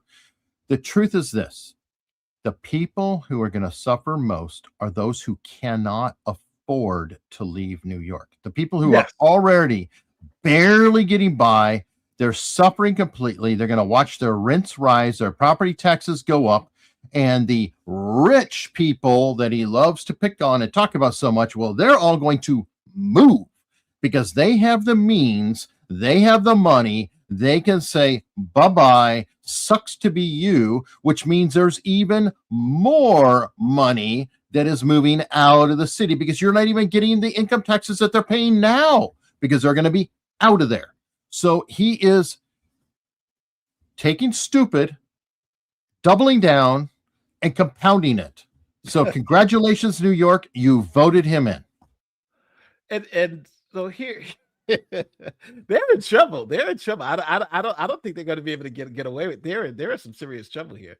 Here is. And by the way, you can't just recall him. Everybody's like recall. It's like, why? You voted him in.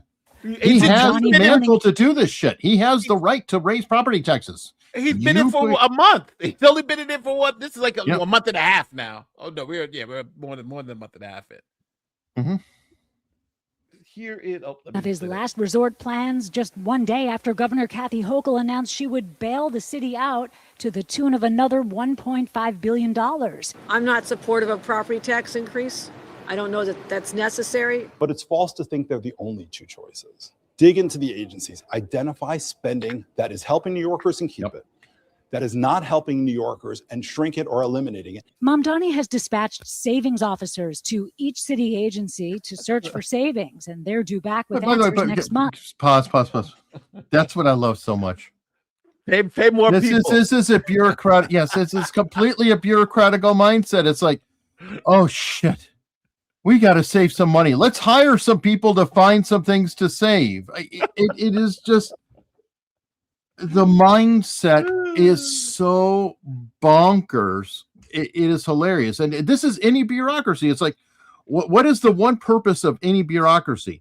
To grow the bureaucracy. Bureaucracies are the only things that get bigger by failure. It's like, oh shit, we failed. We need to have a committee that looks into that. We need to have an organization that checks into that. We need to, oh my God. And this is coming from a person whose mindset is literally that money grows on trees, that it doesn't exist. It is just, it's like postmodernism. It's just a made up thing. But to understand how bad the problem is, for instance, let's use the homeless encampments thing for as an example. Remember, before the storm, they hired a whole bunch of social workers, of course they did, a whole ton of social workers to go out there and try to convince the homeless to move. Those people have to be paid. And now they're doing it daily, Nate, so more hours.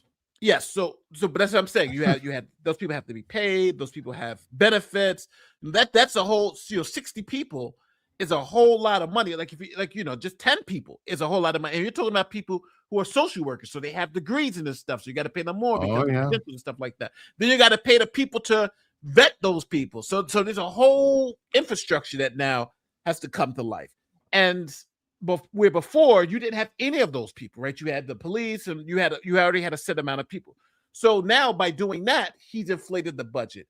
And now then when you're talking about the savings part, where you now I've hired people to find savings officers. Those people have to be paid. I agree, but let's go back to your first example that ties into the homeless people, right? What did he say? Oh, the last administration would give a warning and then move them. So that was 2 touches in a 7-day period, right? Or 8-day period, 7 to 8 day period. He said, no, now they're going to go every day. So that means 6 more touches. That's increasing the labor that they are conducting 6-fold. Yes. Which is what? That's more hours, more people, or more money pissed out. Yeah. It's interesting. It's gonna be interesting. And again, we're just a month and a half in. I can't wait to see what happens. A little bit more. This is somebody who moved out of New York. He already escaped from New York. If you were living there, you would be having far more concerns. But he seemed to imply that budget cuts and efficiencies alone could not close the gap. How can you say that raising property taxes is necessary if your savings officers have not yet completed the process of looking through these various agencies? That's a damn good question. That's a damn good question. You got people looking, and you're saying they're necessary because he's already got a conclusion, and he's hired people who are supposed to go out there and match his conclusion. So they're going. Yeah, that's my theory. And I also think too, he wants he's got. Right now, all these campaign promises are falling to the wayside. So you got to save something, right? He can't get the free buses. He can't pay for that. He can't pay for the grocery stores. He can't pay for the child care. He can't pay for any of this stuff. No, but he can if he raises those taxes. So it's kind of like I think people now are waking up to do I want to pay more property taxes for this? And I think people are saying no, we don't. But here's the problem too, Nate.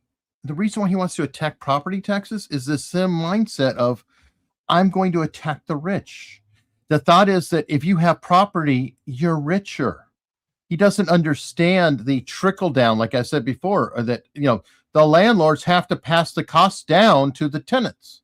Yeah. And so the tenants don't own property. So he is harming the people who don't own property under the guise of, well, I'm raising property taxes, which is in other ways redistribution of wealth from the rich to the poor, supposedly. So he's just, to be as kind as possible, he's an idiot. But worse than that, he's an elected idiot. Well, he's the mayor of the biggest city in America. 1.5% in this year, 2.5% in next year. And so these are the most aggressive savings that we can pursue without inhibiting the functioning of city government. There are 2 paths to bridge this gap. So that's it. And if we do not... So I don't know.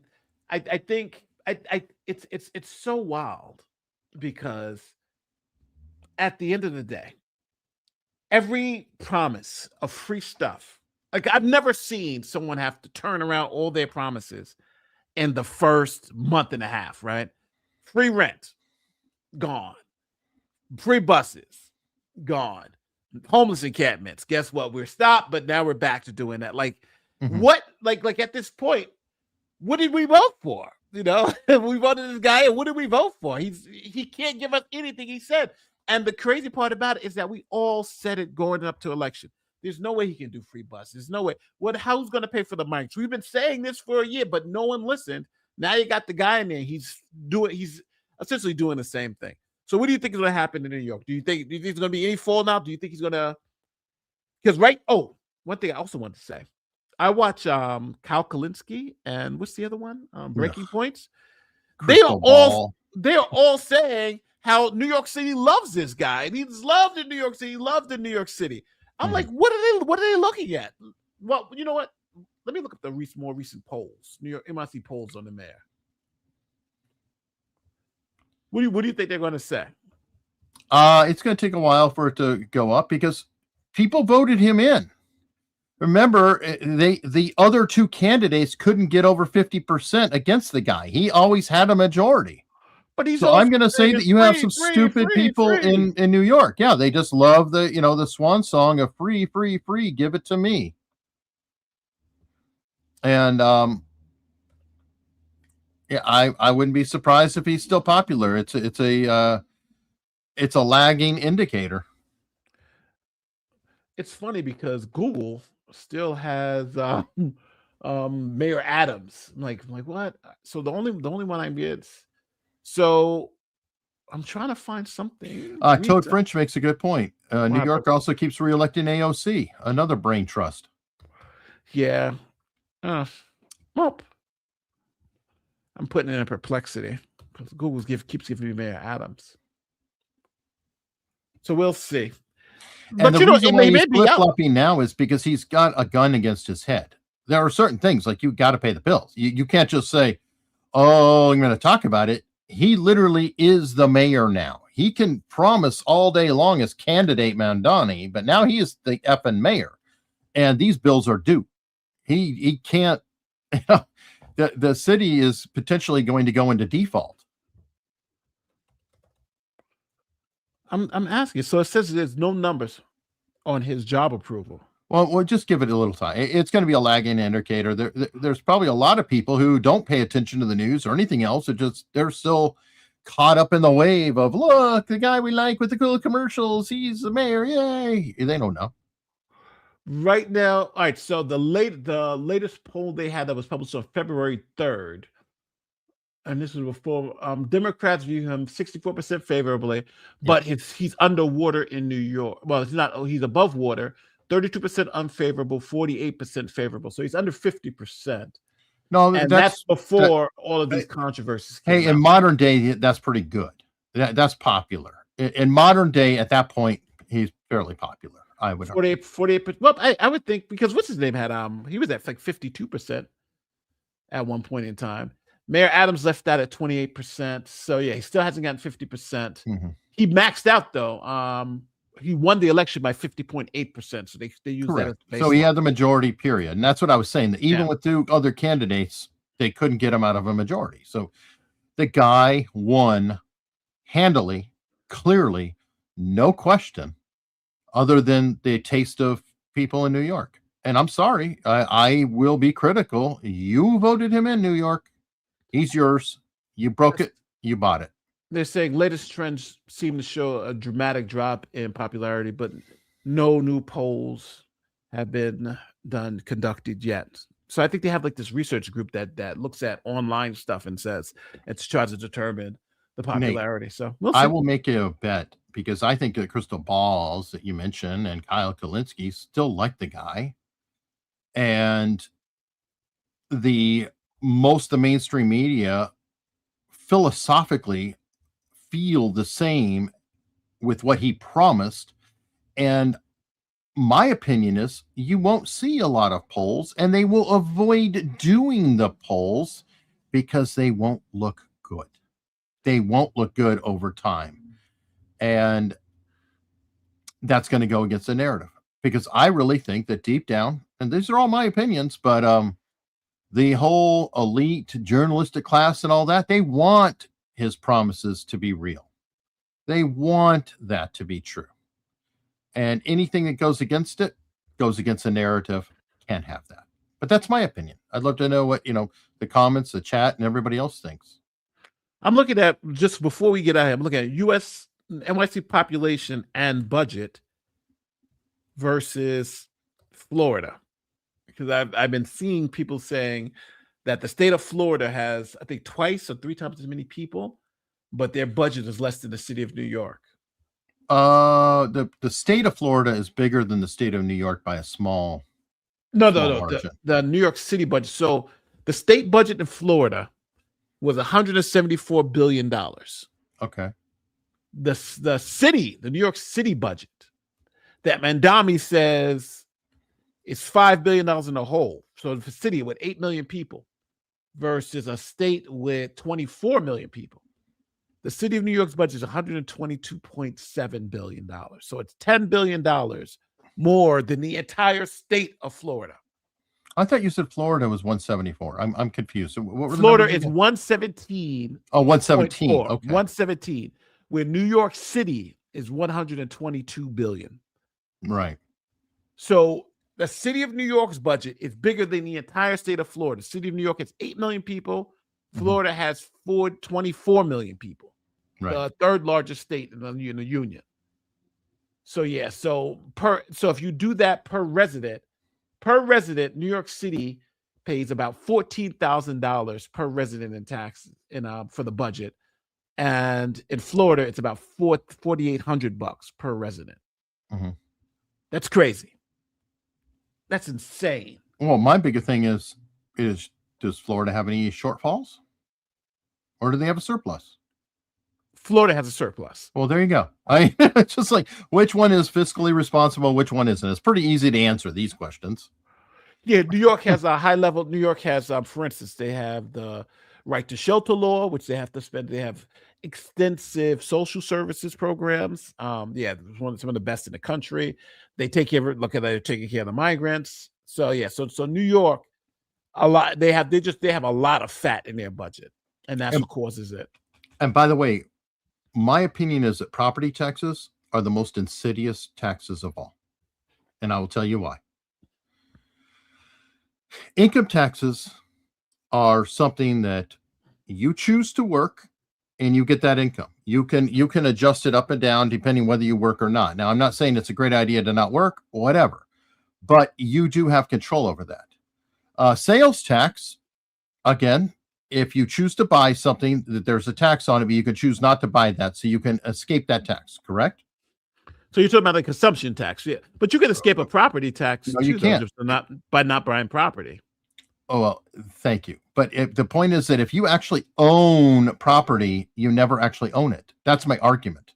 Oh, because you can't you never tax. own the damn property. It's a You are recurring paying until the end of time. And that's why it's insidious. Because you never really own anything. Interesting.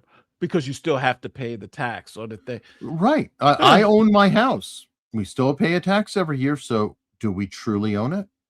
Because you pay a property tax. That's true. Yeah. Yeah. And if the property taxes go up, that's the one thing you can't escape, right? You can't say, oh, I'm paying interest on my home loan. Okay, so I pay off my home loan. Look at that, no more interest. No, you still are paying property taxes.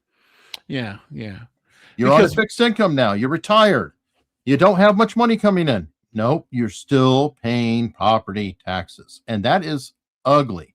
Sales taxes, other things like that, it's like you can scrimp, save, change up this, that, but the property you supposedly own, you're paying on forever. Well, you're talking about a consumption tax. Like I know most states have sales tax, which is tax on consumption. Oh, again, though, that's you're consuming, so you're choosing. Yeah. But it's not, I don't think it's as it sounds like you're making it sound like you have a choice whether or not to pay taxes in terms of property versus thing. Number one, I think in both situations, you could choose not to own property and not pay the property tax and avoid that. Like in New York, most of the people are renters.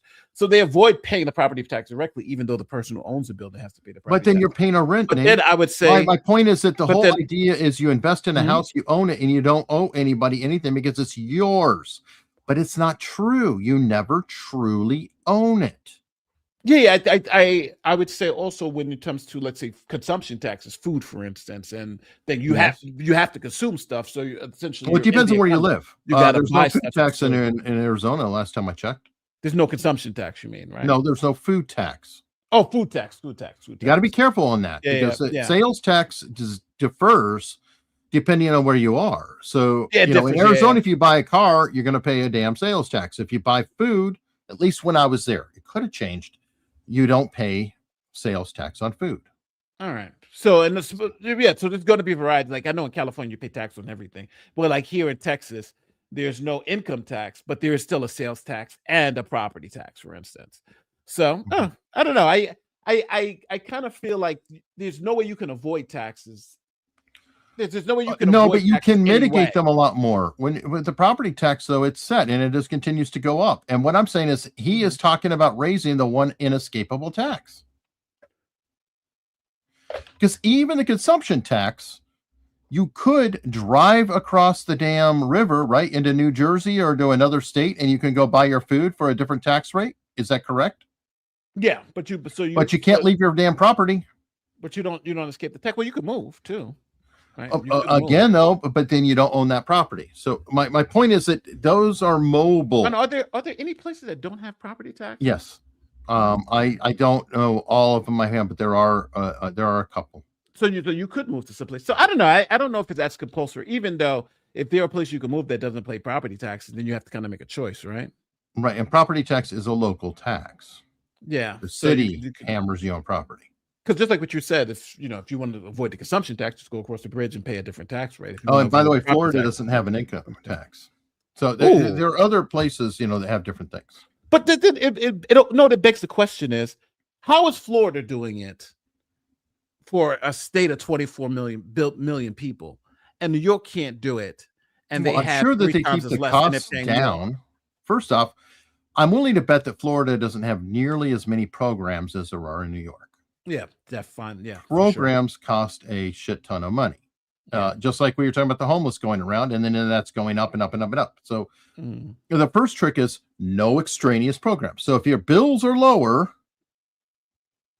they can pass the savings on down.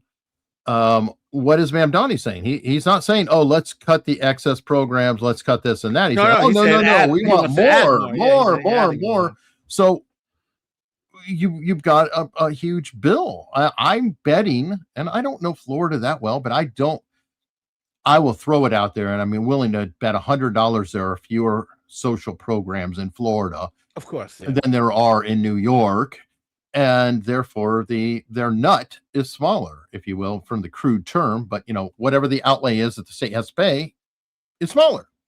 Doesn't take as much to get there. Then there's a weird paradox. If you don't charge as high of a tax, people don't mind it so much. So, and there is a threshold. They've done studies on this, right? So maybe the pain point is 10%, maybe it's 20%, whatever it is. If you go 1% over that, 2% over that, people will start to find shelters and avoid paying said taxes. So if you could keep it in that sweet spot where people are comfortable, where they just don't think about it too much, they just pay the tax, whatever, it is what it is, then they spend more money, they pay more taxes, they're comfortable with it.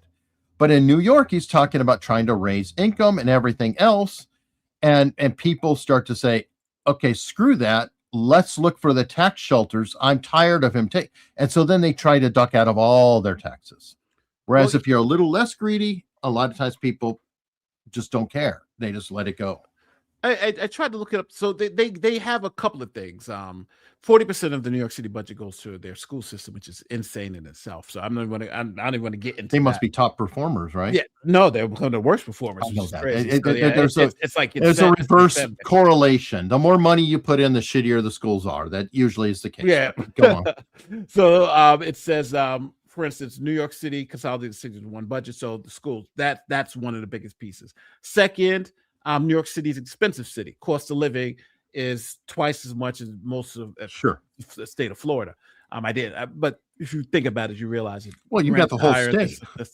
It says NYCD finance capital. It says large social welfare and education commitments. New York City has one of the largest largest in the country. Social welfare programs are huge. Blah blah blah. Broad view versus smart view. Extra things like the right to shelter, stuff. Public unions, generous benefits, expansive service, schools and stuff, creates a feedback loop. And by the way, Scott from the chat who lives in Florida pointed out that Florida has the best performing schools in the country. Wow. And so there you go. So hey, let's get more. So it seems like what you're saying is totally accurate. It's just that New York seems to be overpaying for everything. Yeah. What's this? Becoming a YouTube member. Thank you, Exile. This is how would you feel if Apple say you have to pay a yearly tax on your phone? How would I feel if I buy the phone, they tell me I would feel I wouldn't like that. I would not buy their phone. Right. But you got to live somewhere. And that's how a homeowner feels with property taxes. Yeah, I am a homeowner. I pay property taxes, probably more than a lot of people because of the environment I'm in. But I would also say this. I could have moved to a place where the property tax would be half of what I'm paying now. And I could move to a place where there would be no property taxes. So we can't pretend we don't have Well, that's very easy for people to say. But then again, it depends on, you have a lot of ability to move in your particular situation.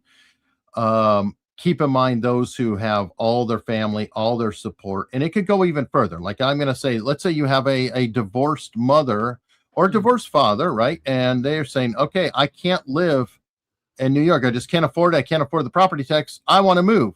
I'm sorry. The courts say that you can't move because the other parent has rights to see the damn kid. So you're not allowed to even legally move out of the town because that kid has to have that access and the other parent has to. There's a lot of factors that we should always put in that I do think are important to consider where bad governance harms people who don't deserve to be harmed.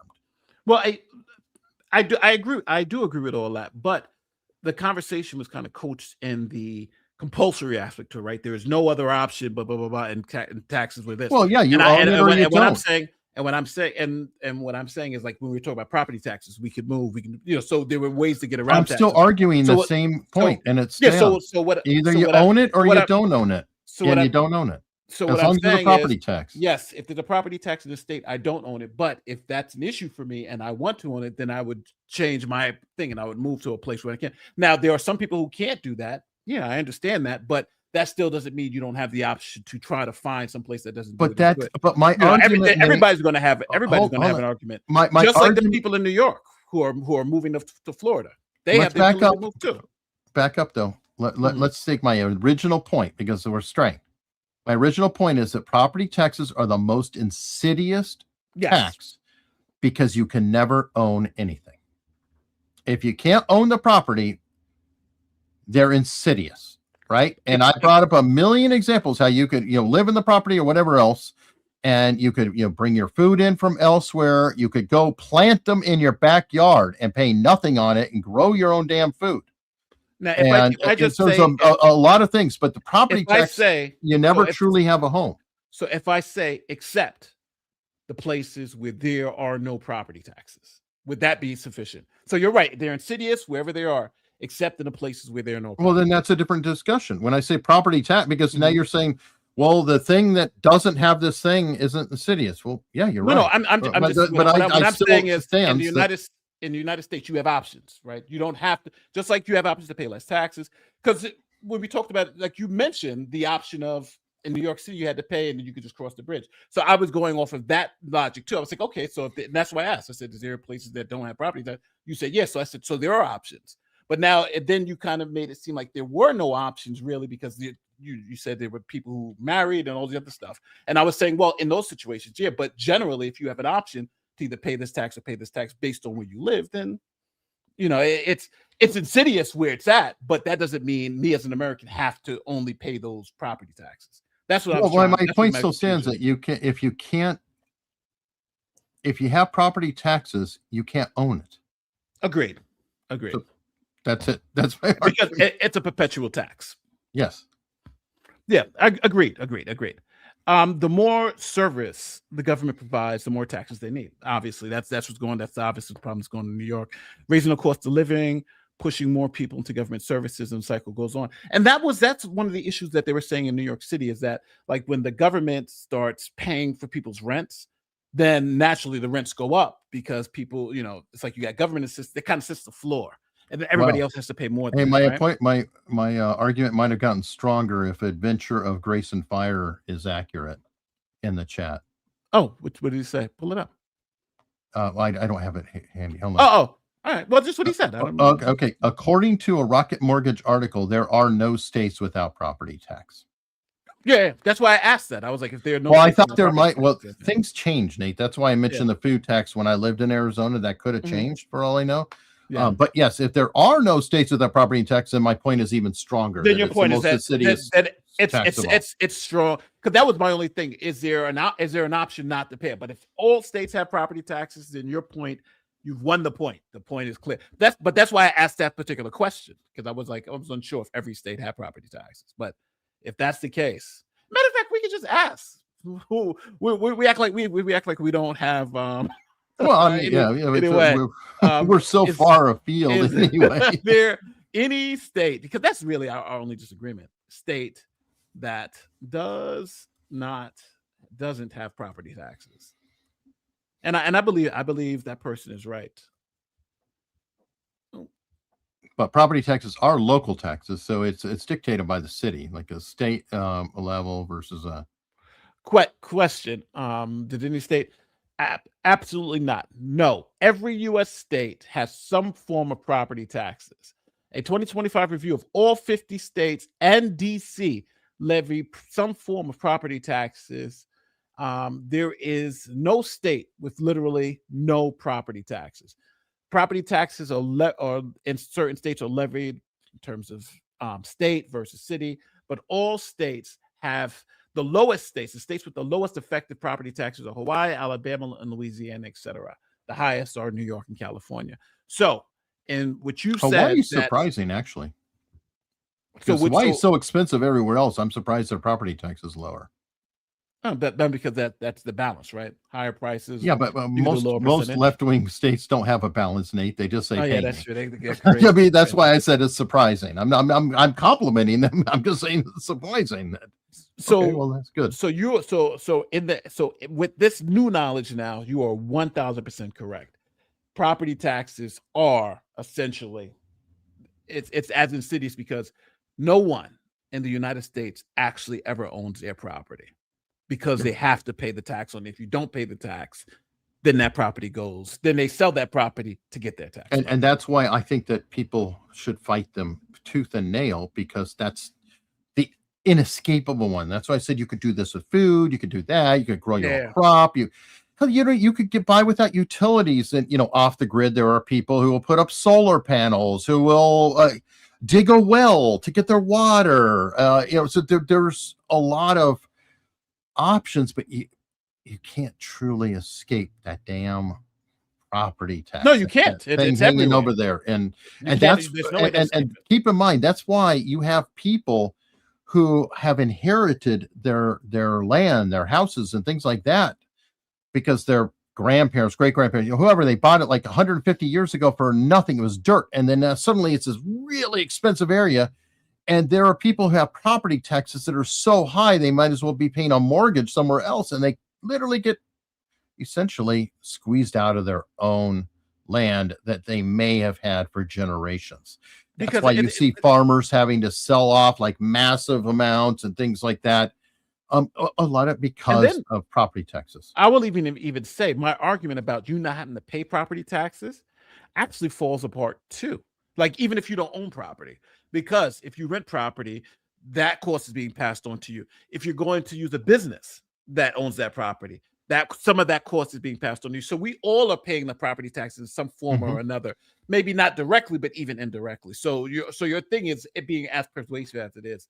It just, And now that we know all 50 states have it, then there's really no way to get it. And your point is also correct that you technically will never truly own it, because you'll also own some form of money to it. So you're totally vindicated on every single point. So this is how our conversations usually go. But as you can see, one thing I do like is that I think a lot of the people have seen how we had a disagreement. We kind of fought through it. Okay, there's some place you don't have to pay. Yes, you do. Okay, and then now we've come to the conclusion that that's actually not every single place in America you have to pay. Somebody put be homeless. Yeah. We do say that Nate and Eric is literally our phone calls. This is a phone call. Just trust me. No, but it's I think it's good so people can see, like, we're not just saying stuff that we don't. Let's look it up. Let's check it out. Here's why I think it's this way. Here's why I think it's this way. And then we've come to a conclusion. I think it's extremely reasonable. You are right? This isn't a serious tax. Everybody has to pay it no matter what. So it's kind of a way where even if you don't have any income or you still are going to have to pay. That homeless person still has when that person goes to eat or do something, they still have to do it. So it's crazy, but it is. So, and by the way, the older we get, Nate, the more it hits us in the face like a hammer, because when you get to the point you're on a fixed income, and by fixed income, I'm not just talking Social Security. It can even be a pension from your job. It could be for your 401ks. It's still a fixed income. Whatever there is, now it's set. And if the property taxes keep going up, you could be screwed sideways. I know some states. I do know some states do waive property taxes for senior citizens and those things. But that's a choice. But that's some states, but not all states, though. Well, I would say this. So tomorrow, people, we are going to do this tomorrow, but we're going to have a whole bunch of the lawyers with us tomorrow. And tomorrow, we're going to see that we got the Viva Barnes. They got a little issue. Barnes. In fairness, not Viva. No, I'm saying, but Barnes has a deal going with Mike Davis and Will Chamberlain. Apparently, I don't know what's going on. It just seems honestly like a Twitter spat that's brought lawyers in, but I don't know. We'll discuss. They got that. Then we also have the Palestinian students from Colombia. The judge has thrown up their deportation issue because in one instance they said that the paperwork wasn't right from the government. The government didn't have the right paperwork. And then the second issue, they said that the person who was here legally had First Amendment rights, and that their First Amendment rights essentially overrode the fact that they wanted to deport them for what they were saying. So that's another issue we're going to be covering, and we'll cover it. Are we doing anything else? Any of the legal? Well, I mean, who knows? You could have another former prince getting arrested. I never am going to rule out headlines and breaking news. That's true too. We got the Nancy Guthrie. Maybe she'll get discovered by tomorrow. You never know what's going to happen. So I'm definitely not going to make any assumption. But hopefully you guys are coming, because we're definitely going to be covering those stories tomorrow, and we're going to probably be going into more of this, into more detail on some of the crazy stories that the other lawyers are covering, because there's a lot of stories out there that lawyers are covering. But myself and Eric, thank you guys so much for being here, and we really thank you so much for joining us. For the 500 or something people that are here, thank you so much, and we'll see you next week Thursday, same bat time, same back channel. And again, we'll be going through these insane stories as we always do. Well, tomorrow at noon, people are saying time. Tomorrow at 12 p.m. Eastern. And by the way, if you really like this, you could always subscribe and hit the notification bell, and YouTube might tell you that we're going on. I would say that they were definitely, but odds are better they will tell you, but that's not always perfect. But it does help us out if you consider subscribing and putting on the notification bell, so that way, because like today it is 11, tomorrow would be at 12 p.m. Eastern. Fridays are consistent, 12 p.m. Eastern. Thursdays may fluctuate a little at the start time. Yeah, and but what we'll do is we'll set up the stream early so everyone will know, and then you get to see a whole bunch of lawyers and Eric argue over these crazy little points. So with that being said, thank you guys again so much for being here, and let us know exactly where we're wrong in the comment section as always. My name is Nate. For Eric, we're out of here.